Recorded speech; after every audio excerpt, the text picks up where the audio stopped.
গল্পের শুরুতেই দেখা যায় ঋষিকে বাঁচানোর জন্য মরিয়া হয়ে উঠেছে উজি।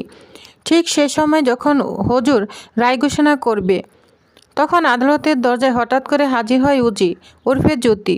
জ্যোতি এসে দীপ্ত কণ্ঠে বলে, ইউর অনার, ঋষিবাবুর সঙ্গে একটা ভয়ঙ্কর অন্যায় হয়েছে, তিনি নির্দোষ, আমি এখনও বলছি। তখন হুজুর বিস্মিত হয়ে প্রশ্ন করেন, আপনি কে, এভাবে কথা বলছেন? তখন জ্যোতি নিজের পরিচয় দেয়, বলছে, আমি জ্যোতি, ঋষিবাবুর স্ত্রী। এরপর জ্যোতি বলে, আমি সেই পাবের একজন বয়স্ক ওয়েটারকে কাঠগড়ায় ডাকতে চাই। সেদিনের সব কিছু সে নিজের চোখে দেখেছিল। শুধু তাই নয়, সে পুরো ঘটনাটি ভিডিও করে রেখেছিল, যা এখনও তার কাছে আছে। আমি সেই ভিডিওটি সংগ্রহ করেছি। তার আগে ওনার মুখ থেকেই সত্যিটা শোনা হোক। এই কথা শুনে ঋষির বাবা মায়ের চোখে আশার আলো ফুটে ওঠে। তারা বুঝতে পারে হয়তো এবার জ্যোতি পারবে ঋষিকে কাঠগড়া থেকে মুক্ত করতে। ঠিক সেই মুহূর্তে বয়স্ক ওয়েটারকে কাঠগড়ায় ডাকা হয়। ধীর পায়ে সামনে এসে বলে, হুজুর, সেদিন যা ঘটেছিল আমি সবটাই নিজের চোখে দেখেছি, আমি সব জানি। আদালত জুড়ে তখন নিঃশ্বাস বন্ধ করা নীরবতা। সবাই অপেক্ষা করছে সেই সত্যের জন্য, যা ঋষির ভাগ্য এক মুহূর্তে বদলে দিতে পারে। এদিকে সে ওয়েটার কাঠগড়ায় দাঁড়িয়ে ওনারকে বলতে থাকে, পুলিশ সেদিন আমার কোনো কথাই শুনেনি, কিন্তু সত্যিটা হলো সেদিন ওই ছেলেটি পাবে গিয়েছিল ঠিক, তবে সে কাউকেই মারছিল না, বরং অন্য কয়েকজন ছেলের সঙ্গে তার ঝামেলা চলছিল। ঋষিবাবু তাকে বাঁচানোর চেষ্টা করছিল, কিন্তু দুর্ভাগ্যবশত ঋষিবাবু তার হাতে ধরা গ্লাসটা আর সামলাতে পারেননি। ঠিক সেই মুহূর্তে কেউ বা কারা বিতান বিদ্রোহকে ধাক্কা মারে। তখনই ঋষি ব্যানার্জির হাতে থাকা কাচের গ্লাস বা বোতলটি সোজা গিয়ে ঢুকে যায় বিতান মিটের পেটে। এই ঘটনাটা সেদিনই সত্যিই ঘটেছিল। ঠিক তখনই উজি বলে ওঠে, হ্যাঁ ইউর অনার, একদম ঠিক কথা। আসলে ঋষিবাবুর মা বাবা তখনই পুরো বিষয়টা বুঝে উঠতে পারেনি, তাই তারা ভেবেছিলেন নিজেদের ছেলের এসব কুকীর্তি ঢেকে রাখাই ভালো। সেই মুহূর্তে তারা নিজেদের টাকার ক্ষমতার ব্যবহার করেছিলেন, কিন্তু বাস্তব সত্যিটা হলো ঋষি ব্যানার্জি আসলে কোনো দোষই করেনি। পুরো ভিডিওটা দেখলেই সত্যটা পরিষ্কার হয়ে যাবে। এর মধ্যে ঋষির বাবা উত্তেজিত হয়ে বলে ওঠে, এটা কি করছে, আমাদের সম্পর্কে এসব কথা পাবলিকের সামনে কেন বলতে গেল? ঠিক সেই কথাগুলোই ঐশিয়ার কাকিমুনিও বলতে শুরু করে। তখনই ঋষির মা ধীরকণ্ঠে বলেন, তোমরা চুপ করো, কেউ তো কিছুই করতে পারোনি। জ্যোতি যেটুকু করছে সেটুকুতে এবার অসন্তুষ্ট হচ্ছ? এ জ্যোতিই পারবে আমার ছেলেকে ছাড়াতে। এই কথার পরপরই ভিডিওটা ওপেন করতে থাকে। ভিডিওটা সবাই দেখতে থাকে। সেখানে স্পষ্টভাবে প্রমাণিত হয় যে ঋষি ব্যানার্জি বিধান মিত্রকে বাঁচাতেই চেয়েছিল। কিছু কিছু উশৃঙ্খল ছেলের বেপরোয়া আচরণের কারণেই আজ বিধান মিত্রের এই পরিণতি। সত্যি কথা বলতে কি, ঋষির হাতে থাকা বোতলটির কারণেই বিধান মিত্রের মৃত্যু ঘটে ঠিকই, কিন্তু আসলে এক্ষেত্রে ঋষি ব্যানার্জির কোনো দোষ ছিল না, ইউর অনার। তখন বিচারক ঘোষণা করেন ঋষি ব্যানার্জি সম্পূর্ণ নির্দোষ, আর সেই সত্যটা ভিডিও প্রমাণের মাধ্যমে সামনে এনে দেয় জ্যোতি। রায় শোনার সঙ্গে সঙ্গেই অফিসার জিৎ বসু কনস্টেবলের উদ্দেশ্যে বলেন, এই মেয়েটা প্রমাণ জোগাড় করে ফেললো, আর তোমরা পারলে না? বাহ, তাহলে আমার আর কিচ্ছু বলার নেই। একজন কনস্টেবল তখন বলে ওঠে, স্যার, আমরা তো অনেক চেষ্টা করেছিলাম, কিন্তু সফল হতে পারিনি।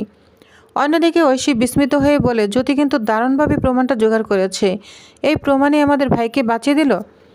জ্যোতি তখন ধীরকণ্ঠে বলে, স্যার, আমি আবারও বলছি, ঋষি ব্যানার্জি সত্যি খুব ভালো মানুষ, ওনার মতো মানুষ আমি কমই দেখেছি, দয়া করে ওনাকে ছেড়ে দিন।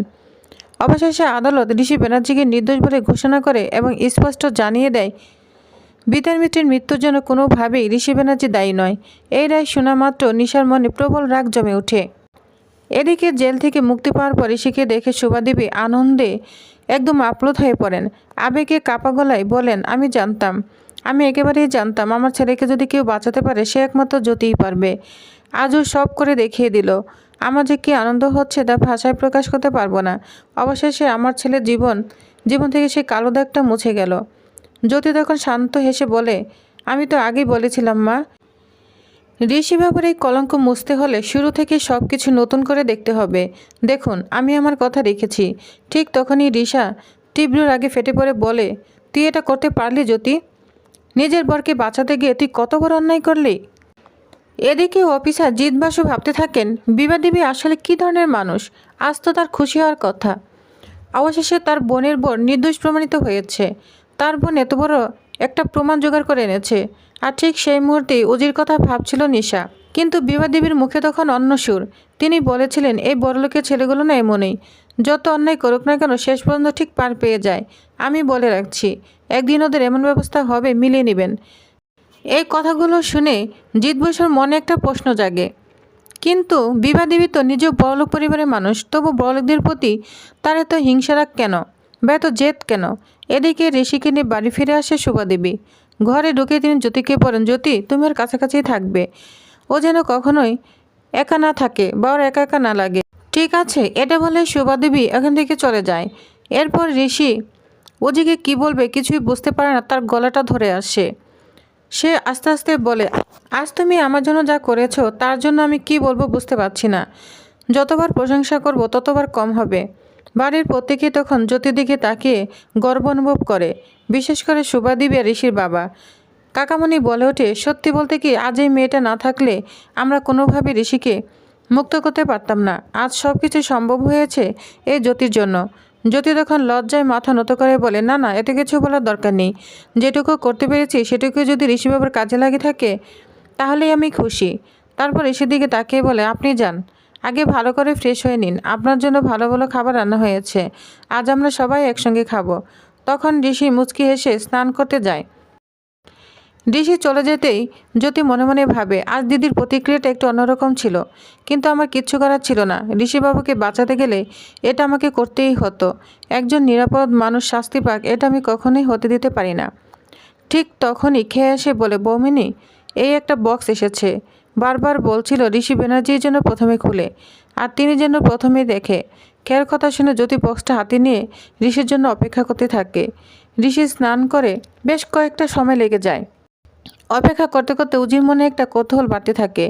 শেষমেশ সে ঠিক করে ঋষিবাবু আসার আগেই একবার খুলে দেখি আসলে ভিতরে কি আছে। গিফটটা তখন আস্তে আস্তে উজি খুলতে থাকে। ভিতরে দেখতে পায় একটা ফটো ফ্রেম। সেই ফটো ফ্রেমের হরিপ্রসাদ মিত্র তার 2 মেয়ে আর তাদের সঙ্গে বিতান। ছবিটা দেখার পর উজির মাথায় একটা প্রশ্ন ঘুরপাক খেতে থাকে, এই ছবিটা কি নিশা দিদি পাঠিয়েছে? কিন্তু সঙ্গে সঙ্গে সে ভাবে, না না, দিদি হলে কখনোই এমন কিছু পাঠাতো না, কারণ দিদি খুব ভালো করেই জানে এই ছবি পাঠানো মানে আমরা সবাই ধরা পড়ে যাব। তাহলে প্রশ্ন একটা, এই ছবিটা পাঠালো কে? এদিকে ঋষির মনেও একটা অজানা অশান্তি, হঠাৎ করে কি যেন হয়ে গিয়েছে। জ্যোতি কোনো সাউন্ড দিচ্ছে না, সব কিছু কেমন যেন থমকে আছে। জ্যোতি তখন দিদির কাছে অর্থাৎ বিভার কাছে গিয়ে সব কিছুই খুলে বলছে, দিদি এসব কি হচ্ছে, কেন হচ্ছে, আমি তো কিছুই বুঝতে পারছি না। নিশা তখন ধীর গলায় বলে, আমি ছবিটা তো পাঠাইনি, 100% শিওর, কিন্তু কে পাঠিয়েছে সেটা আমাদের এক্ষুনি খুঁজে বের করতে হবে, নইলে যে কোনো সময় যে কিছু ঘটে যেতে পারে। ও যে আর চুপ থাকতে পারে না, সে বলে, দিদি এসবের পিছনে কে আছে সেটা আমাকে জানতেই হবে, না হলে সব সময় আমাদের ভয় দেখিয়ে যাবে, এটা তো হতে দেওয়া যায় না। সেই মুহূর্তেই ওজি ঠিক করে ফেলে যে করেই হোক ঋষিকে সে সব দিক থেকেই প্রোটেক্ট করবে। ঠিক তখনই স্নান সেরে ফিরে আসে ঋষির চোখে পড়ে হরিপ্রসাদ মিত্রের সেই ছবিটা, আর সেই একটা ছবি মুহূর্তের মধ্যেই সব সত্য তার সামনে এনে দেয়। তো প্রিয়ভার্স, তাহলে আজকের আপডেট এই পর্যন্তই। পরবর্তী আপডেটে কি হতে চলেছে তো জানতে অবশ্যই আমার সাথেই থাকুন। ধন্যবাদ।